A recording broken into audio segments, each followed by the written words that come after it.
வணக்கம். அனைவர்களுக்கும் தீபாவளி நல்வாழ்த்துக்கள். Advance happy Deepavali. தீபாவளி கெட்டது அழிச்சு நல்லதுக்கான ஆரம்பம், ஒரு புது ஆரம்பமா எடுத்துக்கலாமே. இந்த கலாச்சாரத்துல நம்ம இந்த நாள் ஒரு முக்கியமான நாளா நம்ம எடுத்துக்கிறோம். நிறைய விஷயத்துக்கு நம்ம புதுசா ஆரம்பிக்கிறது. தமிழ்நாடு பொறுத்த வரைக்கும் பொங்கல் தை பிறந்தால் சொல்லிட்டு நம்ம பேசுறோம். ஸோ அதுவும் ஒன்று இருக்கு, இல்லைன்னா சொல்லு. ஸோ இன்னைக்கு நம்ம ஃபைனான்ஸ் பத்தி நம்ம பேசலாம். ஒவ்வொரு நபருக்கும் தேவையான விஷயம் நம்ம அதை பத்தி பேசலாம். இந்த பிரபஞ்சத்துல, இந்த உலகத்துல இருக்கிற நிறைய நபர்கள் நிறைய விதத்துல கஷ்டப்பட்டிருக்காங்க. Predominantly almost 70, 80, 90% of the people கஷ்டத்துல தான் இருக்கிறாங்க. ஒரு 10% சந்தோஷத்துல இருக்கிறாங்க. ஸோ கஷ்டம்ன்றது 3 விதமான கஷ்டம் வரும். மனதால்ன்றது நம்மளுக்கு வேண்டியவங்க, நம்மளை சுத்தி இருக்கிறவங்க நம்மளை காயப்படுத்துறது. ஸோ அதுக்கு வலி, ரிலேஷன்ஷிப், நான் அந்த டீட்டெயில்ஸ்ல நான் போகல. அது ஒரு தனி சப்ஜெக்ட், ஒரு தனி உலகம். இன்னொன்று உடலால் எனக்கு அடிபடலாம், எனக்கு ஜுரம் வரலாம், இல்லை கேன்சர் இருக்கலாம், ஏதாச்சும் ஒரு பிரச்சனைகள் இருக்கு. So kidney failure, heart attack, இது மாதிரி உடலால் பிரச்சனை வரும். ஸோ இதுல ஒரு செட் ஆஃப் பீப்புள் இருக்கிறாங்க. இது 2வது ரகம். 3வது ரகம் பணத்தால். இந்த 3 விதத்துல, பணம், மனம் அண்ட் உடல், இந்த 3 விதத்துல தான் உங்களோட கர்மாவை நீங்க கழிக்கிறீங்க. ஸோ இதுல மீதி 2க்கு நான் சொல்யூஷன் கொடுக்க முடியுமா? நான் அதுல எக்ஸ்பர்ட்ஸ் கிடையாது. I don't want to go in. பண விஷயத்துல எஸ். ஏன்னு சொன்னால் 2 காரணம். ஒன்று, அதுக்கான திறமைகள் நான் வளர்த்துக்கிட்டேன். என்னை சுற்றி நிறைய ட்ரைனிங், அது சம்பந்தப்பட்ட ட்ரைனிங்ஸ் நான் அட்டன் பண்ணியிருக்கிறேன். அது சம்பந்தப்பட்ட எக்ஸ்பர்ட்ஸ்ல நான் கற்றுக்கிட்டு இருந்திருக்கேன். ஒவ்வொரு லெவல்லையும் இருக்கும். அது இன்சூரன்ஸ் ஆகட்டும், ஸ்டாக் மார்க்கெட் ஆகட்டும், இன்வெஸ்ட்மெண்ட் ஆகட்டும், லாங் டேர்ம் ஆகட்டும், ஃபைனான்ஷியல் பிளானிங் ஆகட்டும், எல்லா விதத்துலையும் நான் எல்லாத்திட்டையும் நிறைய விஷயத்த கற்றுக்கிட்டு இருந்திருக்கேன். ஸோ 140 ட்ரைனிங்கிறது சாதாரண விஷயம் கிடையாது, ஒன்று. அண்ட் 14 வருஷம் எக்ஸ்பீரியன்ஸ்ன்றது ஒரு சாதாரண விஷயம் கிடையாது, மிக மிக மிக பெரிய விஷயம், ஒன்று. 2வது, ஏன் பர்சனல் எக்ஸ்பீரியன்ஸ். அது கடன்ல நிறைய மாட்டி இருக்கிறேன். ஸோ கடன்னா என்ன? கடன்றது சாதாரண விஷயம்லாம் இல்லை. பெரிய லெவல்ல நீங்க மாட்டும் போதும் என்ன நடக்கும்? உங்களை சில பேர் சீட்டிங் பண்றாங்க, பிஸ்னஸ்ல லாஸ் ஆகுது, இந்த சமுதாயம் உங்களை எப்படி ட்ரீட் பண்ணுவாங்கன்றது எனக்கு அனுபவம் உண்டு, பர்சனல் எக்ஸ்பீரியன்ஸ் உண்டு. இதுக்கான கான்சிக்வன்சஸ் என்னதுன்றது எனக்கு தெரியும். 3வது, இந்த ஈஸியா எதுவுமே மார்க்கெட்ல யாருமே அவ்வளோ ஈஸியா சொல்லி கொடுக்க மாட்டாங்க, ஒன்று. 2வது, லிமிட்டட் நாலேஜ் தான் நிறைய பேர் வச்சிருக்கிறாங்க. எக்ஸ்டென்சிவ் நாலேஜ் யார் வச்சிருக்கிறாங்கன்னு சொன்னால், மோஸ்டா வச்சிருக்கிறவங்க கார்பரேட்ஸ்ல வேலை பண்றாங்க, இல்ல அவங்க மிக மிக மிக உயர்ந்த இடத்துல இருப்பாங்க. நம்மளாட்ட ஒரு ஆவரேஜ் மிடில் கிளாஸ் ஃபேமிலிக்கு சப்போர்ட் பண்ணக்கூடிய லெவல்ல அவங்க இருக்கிறது கிடையாது. நான் சொந்தமா எக்ஸ்பீரியன்ஸ் பண்ண விஷயம், சொந்தமா நான் கத்துக்கிட்ட விஷயம், அண்ட் சொந்தமா அடுத்த கட்டத்துக்கு மூவ் ஆகிறதுக்கான எக்ஸ்பீரியன்ஸ், இதுதான் என் வீடியோல நான் ஹைலைட் பண்றேன். ஸோ எல்லாருக்கும் ஒரே மருந்தா நான் பணம் சம்பாரிச்சா இது சால்வ் பண்ணலான்றது கிடையாது. ஸோ ஒவ்வொருத்தருக்கும் ஒவ்வொரு ரிக்குவயர்மெண்ட்ஸ் இருக்கும். கடன்ல இருக்கிறாங்க சொன்னால் அவங்களுக்கான அவங்களுக்கும் பணம் தேவை, இல்லைன்னு நான் சொல்ல. பட் அவங்க ஏஜ் எவ்வளவு தூரம் ரிஸ்க் எடுக்கலாம், எவ்வளவு தூரம் அவங்களுக்கு பிரச்சனை இருக்கு, என்னென்ன பிரச்சனை இருக்குன்றது பேஸ் பண்ணி தான் அவங்களுக்கான சொல்யூஷன்ஸ் நம்ம கொடுக்க முடியும். இது இன்னொன்று விதத்துல எடுத்துக்கலாம். ஒரு நபர் நல்லா ஃபைனான்சியலி நல்லா ஸ்டேபிளா இருக்கிறாங்க, எக்ஸஸ் ஏர்னிங்ஸ் ஏர்ன் பண்ணிட்டு இருக்காங்க. எனக்கு மாசம் 1.5 லட்ச ரூபா தான் எல்லா செலவும் போக, நான் எனக்கு வருது ஒரு 3 லட்சம் வருது, 4 லட்சம் வருதுன்னு சொன்னால் அவங்களுக்கான இன்வெஸ்ட்மெண்ட் பிளானிங் வேற லெவல்ல இருக்கணும். அவங்களுக்கு வெல்த் மேனேஜ்மெண்ட் பத்தி நம்ம பேசணும். எப்படி வெல்த் கிரியேட் பண்ணணும், ஒரு நிரந்தரமான ஒரு கார்பஸ் ஃபண்டோ இல்லை ஒரு அசட் கிரியேட் எப்படி பண்ணணுன்றத நம்ம பேசணும். அவங்களுக்கு வெல்த் மேனேஜ்மெண்ட் வேணும். வேறஸ் இந்த சைட்ல இருக்கிறவங்களுக்கு மோர் ஆஃப் டெட் மேனேஜ்மெண்ட் வேணும். பள்ளத்தொட்டு மொத வெளில வரட்டும். அந்த டெட் மேனேஜ்மெண்ட்ன்ற விஷயம் வேற. மிடில் கிளாஸ் ஃபேமிலி மெஜாரிட்டி ஒரு 70-80% இந்த கேட்டகரியில தான் இருப்பாங்க. அண்ட் இந்த கேட்டகரிக்கு இவங்களுக்கான விஷயம் வேற லெவல்ல நம்ம எடுத்துட்டு போகணும். எஸ், எனக்கு பெரிய லெவல்ல வெல்த் கிரியேட் பண்ணணும் சொன்னால் அதுக்கான டைரக்ஷன்ஸ் வேற மாதிரி இருக்கும். அதுக்கான டைரக்ஷன்ஸ் என்ன பண்ணலாம்? 2 விதத்துல இல்ல 3 விதத்துல நம்ம வந்து யோசிக்கலாம். 1 ரிஸ்க் எடுத்து ஃபாஸ்டா வந்து நம்ம க்ரோ பண்றதுக்கு நம்ம பிளான் பண்ணலாம். இன்னொன்னு நம்மளோட எஃபர்ட்டா இருக்கும். ரிஸ்க் எடுக்கிறோம்னு சொன்னால் அதுக்கான ஆக்டிவிட்டீஸ் நம்ம பண்ணும்போதும் நம்மளோட ஆக்டிவிட்டீஸ் ஹையா இருக்கும். இன்னொன்னு வந்து டைம் கொடுக்கறது. டைம் கொடுக்கும் போதும் இயற்கையை வந்து உங்களுக்கு சப்போர்ட் பண்ணும். Power of compounding. நான் அடிக்கடி சொல்ற ஒரு எக்ஸாம்பிள். ரொம்ப புத்திசாலித்தனம்லாம் வேணாம்.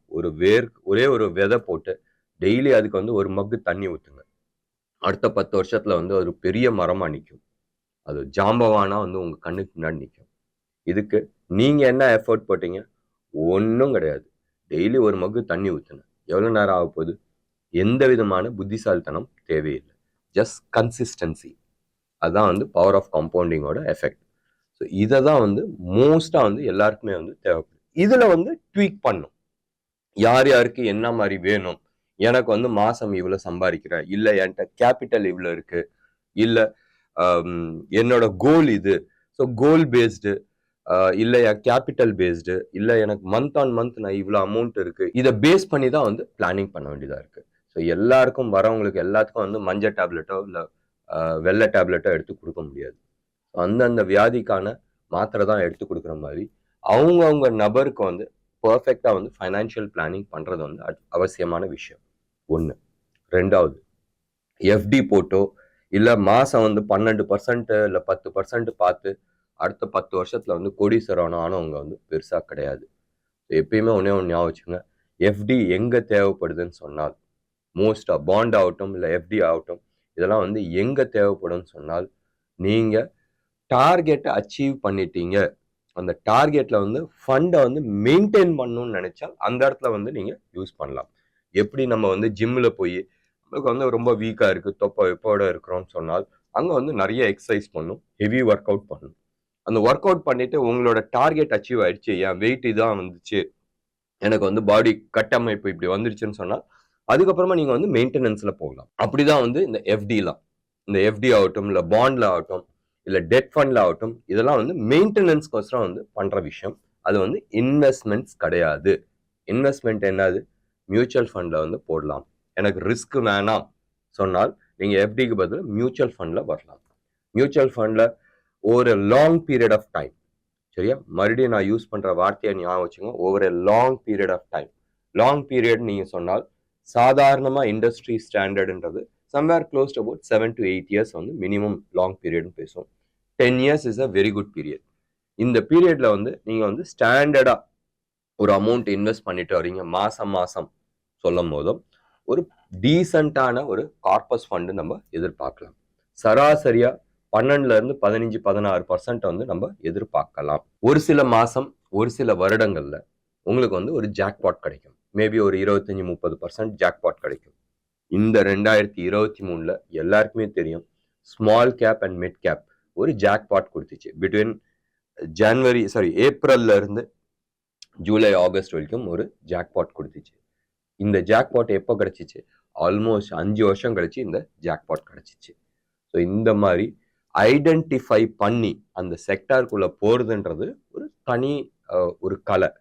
அண்ட் அப்படி நீங்க வந்து இன்வெஸ்ட் பண்றீங்க சொன்னா உங்களோட ரிட்டர்ன்ஸ் வந்து ஒரு லாங் பீரியட் ஆஃப் டைம் நல்ல ரிட்டர்ன்ஸா இருக்கிறதுக்கான வாய்ப்புகள் இருக்கு. somewhere close to about 30 to 35% வரைக்கும் வரதுக்கான வாய்ப்புகள் இருக்கு. 40, 45, 50% ஜாக்பாட்டா இருக்கும். பட் சராசரியா 30-32% வந்து நீங்க பண்ண முடியும். இது வந்து it is called proactive management of fund. ப்ரோஆக்டிவா என்ன செக்டர் பர்ஃபார்ம் பண்ணுது, அந்த செக்டர்ல வந்து என்ன ஸ்டாக் பர்ஃபார்ம் பண்ணுது, அந்த செக்டாரும் அந்த ஸ்டாக்லயும் வந்து டைரக்டா இன்வெஸ்ட் பண்றது தான் நம்ம வந்து ப்ரோஆக்டிவ்ன்றது நம்ம பேசுறோம். ஸோ இந்த கேட்டகரிஸ் நான் சொன்னேன் 3 விதமான கேட்டகரி. டெட் மேனேஜ்மெண்ட்ல இருக்கிறவங்களுக்கு வேற மாதிரி ட்ரீட்மெண்டா இருக்கும், வேற மாதிரி ஒரு பிளானிங்கா இருக்கும். மிடில் கிளாஸ்ல எனக்கு அசெட் கிரியேட் பண்ணும், அந்த அசெட் வந்து பல விதமான அசெட்ஸா இருக்கலாம். ஒன்று வீடா இருக்கலாம், இல்ல பசங்களோட எஜுகேஷனா இருக்கலாம், இல்ல அவங்களோட கல்யாணமா இருக்கலாம், இல்ல நீங்க கார் வாங்கணும், அடுத்த ஒரு 3 வருஷத்துல நான் வந்து ஒரு கார் வாங்கணும். இது எல்லாத்துக்குமே வந்து நீங்க எஸ்ஐபி பிளான் பண்ணுங்க. எஸ்ஐபின்றது நீங்க இஎம்ஐ கொடுக்கறதுக்கு பதிலா ஒரு 10 லட்ச ரூபா ஒரு கார் இருக்கு, காருன்னு வேணா இந்த வரனா பொருள் இருக்கட்டும், அந்த 10 லட்ச ரூபா காருக்கு வந்து நீங்க வந்து ஒரு 3 வருஷம் வந்து இஎம்ஐ கட்டுறீங்கன்னு சொன்னால் நீங்க டவுன் பேமெண்ட் பிளஸ் அதுக்கான இஎம்ஐ நீங்க எடுத்து போட்டு பார்த்தீங்கன்னா நீங்க கட்ட வேண்டிய விஷயம் வந்து 10 லட்சமா இருக்காது, 13 14 லட்சமா போயிடும். அதே இது நீங்க இப்ப பிளான் பண்றீங்க 2023 முடிஞ்சு போச்சு, 24ல நீங்க வந்து பிளான் பண்றீங்க, 27ல நான் ஒரு 15 லட்ச ரூபாய்க்கு நான் வந்து ஒரு கார் பிளான் பண்றேன்றது. அப்ப இன்னையில இருந்து நீங்க இன்வெஸ்ட் பண்ண ஆரம்பிக்கிறீங்க ஒரு அமௌண்ட்டை.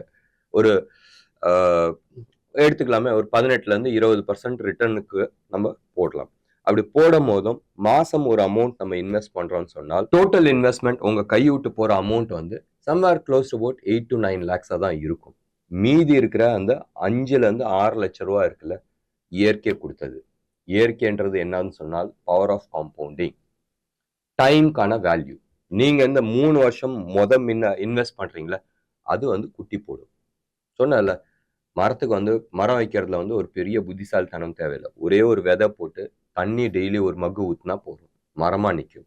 இதே தான் நீங்க 3 வருஷத்துக்கு முன்னாடி பிளான் பண்ணும் போதும் 15 லட்ச ரூபா கார் வந்து நீங்க 9 லட்ச ரூபாயில நீங்க வந்து முடிக்க முடியும். இதே இது நீங்க இஎம்ஐல போறீங்கன்னு சொன்னால் இந்த 15 லட்ச ரூபா காருக்கு நீங்க க்ளோஸ் டு அபவுட் 20 லட்ச ரூபா நீங்க கட்டுறீங்க. ஸோ 2 வித்தியாசம் இருக்கு. ஒன்று நீங்க வட்டி கொடுக்குறீங்களா இல்லை நீங்க வட்டி வாங்குறீங்களான்றது இருக்கு. இதுதான் வந்து பேசிக் மிடில் கிளாஸ் ஃபேமிலிக்கான அசட் கிரியேஷனுக்கான வழி. ஸோ இந்த அசட் கிரியேஷனுக்கு வந்து எதுல வேணாலும் நீங்க வந்து பண்ணலாம். நீங்க வந்து மியூச்சுவல் ஃபண்ட்ல போகலாம். மியூச்சுவல் ஃபண்ட்லயே வந்து ஈக்விட்டி ஃபண்டுன்னு இருக்கு, பேலன்ஸ் ஃபண்டுன்னு இருக்கு. எனக்கு ரிஸ்கே வேணான்றவங்க பேலன்ஸ் ஃபண்ட் போகலாம், இல்லை ஈக்விட்டி பேஸ்ட் ஃபண்டுக்கு போகலாம். இல்லை நான் வந்து சில கேட்டகரிஸ் இருக்கிறாங்க, அந்த கேட்டகரிஸ்க்கு வந்து டைரக்டா வந்து ஸ்டாக் மார்க்கெட்ல வந்து ரெக்கமெண்ட் பண்ணலாம். இது எல்லாமே வந்து நிறைய இஷ்யூஸை வந்து பேஸ் பண்ணி இருக்கு. ஒன்ஸ் சப்போஸ் 3 வருஷம் கழிச்சு நான் வந்து 15 லட்ச ரூபாய் என் காருக்கு வேணும், 2.5 வருஷத்துலேயே வந்து இல்லை 2 வருஷத்துலேயே வந்து என்னால் அதை அச்சீவ் பண்ண முடிஞ்சிச்சுன்னு சொன்னால் எனக்கு இப்போ நான் பிளான் பண்ணல, இன்னும் 1 வருஷம் கழிச்சு தான் நான் பிளான் பண்ண போகிறேன்னு சொன்னால் அப்போ வந்து இந்த ஃபண்டை வந்து பாண்ட்லேயோ இல்லை டெட் ஃபண்ட்லேயோ நம்ம வந்து இன்வெஸ்ட் பண்ணிக்கலாம். அப்போ வந்து ஈக்விட்டி பிளான் பண்ண வேணாம். ஏன்னு சொன்னால் அந்த டார்கெட் வந்துடுச்சு, அந்த டார்கெட் போதும் எனக்கு தேவைப்படுது. இப்போ காரை விட்டுருங்க, குழந்தைங்களோட படிப்பு இருக்கு, நான் 12th முடிச்சாச்சு, 12th முடிச்சோன்னா காலேஜ்க்கு வந்து எனக்கு தேவைப்படுது. நான் வந்து ஒரு 3 வருஷம் நான் பிளான் பண்ணேன் இந்த அமௌண்ட்டுக்கு, 3-4 வருஷம் நான் பிளான் பண்ணேன் அந்த ஒரு அமௌண்ட்டுக்கு. அது 3 வருஷத்துக்கு பதிலாக எனக்கு 2 வருஷத்துலேயே முடிஞ்சிருச்சு, இல்லை 2.5 வருஷத்துல முடிஞ்சிருச்சுன்னு சொன்னால் அப்போ அந்த ஃபண்டை வந்து நீங்க வேற எதுக்குமே யூட்டிலைஸ் பண்ணக்கூடாது.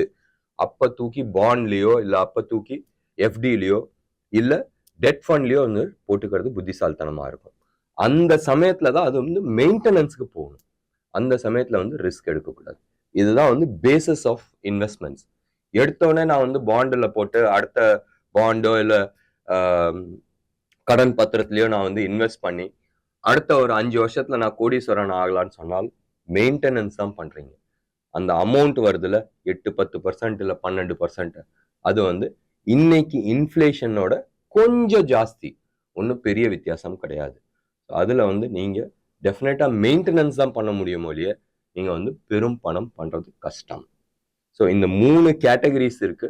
ஸோ இந்த 3 கேட்டகரியில நீங்க எந்த கேட்டகரியில இருக்கீங்க ஒன்று, அண்ட் 2வது வந்து உங்களோட இலக்கு என்ன, அதை பேஸ் பண்ணி தான் வந்து எல்லா இன்வெஸ்ட்மெண்ட்டும் இருக்கும். இந்த தீபாவளி நல்நாட்டில் நீங்க உங்க ஃபேமிலிக்கு என்ன வேணும்ன்றது டிசைட் பண்ணுங்க. அது சின்ன அமௌண்ட்டாகவும் இருக்கலாம், எங்கேயாச்சும் ஒரு இடத்துல வந்து ஆரம்பிங்க. அது வந்து 1500 ரூபா, 2000 ரூபா, 3000 ரூபாவும் இருக்கலாம், இல்லை மாசம் 1.5-2 லட்சமாகவும் இருக்கலாம். எது வேணாலும் இருக்கட்டும், பட் ஸ்டார்ட் சேவிங். ஃபியூச்சருக்கு வந்து தேவைப்படும். இயற்கை இதுதான் வந்து சொல்லி கொடுக்குது. நம்ம நேயர்கள் அனைவருக்கும் தீபாவளி நல்வாழ்த்துக்கள். அண்ட் இந்த நல்ல நாட்டில் ஒரு நல்ல ஒரு இன்வெஸ்ட்மெண்ட்ஸ் நீங்கள் பிளான் பண்ணுங்க. ஒரு ஃபைனான்ஷியல் பிளானிங் உங்கள் ஃபேமிலிக்கு வந்து பிளான் பண்ணி கொடுங்க. நன்றி, வணக்கம்.